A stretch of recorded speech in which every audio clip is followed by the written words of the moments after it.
ఇక్కడ కొన్ని చారిత్రక ఇంపార్టెంట్ అంశాలను మనం తెలుసుకోవాల్సిన అవసరం ఉన్నది. గ్రీకు చరిత్రకారులైన జెనోఫోన్ మరియు హెరోడోటస్ అనే వ్యక్తులు కొన్ని ఆసక్తికరమైన విషయాలను రాశారు.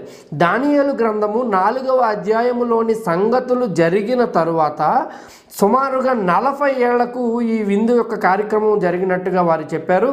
అప్పటికి దానియేలు యొక్క వయసు బహుశా సుమారుగా 80 సంవత్సరాలు ఉండి ఉండవచ్చునని వారు అంచనా వేయటము జరిగింది.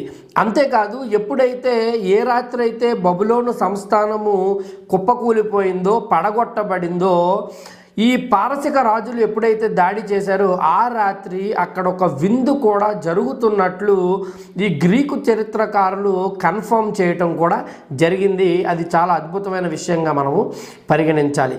అయితే ఇక్కడ అన్నిటికంటే కూడా ముఖ్యమైన విషయం ఏమిటంటే, చాలామంది వాదిస్తున్న అంశం ఏమిటంటే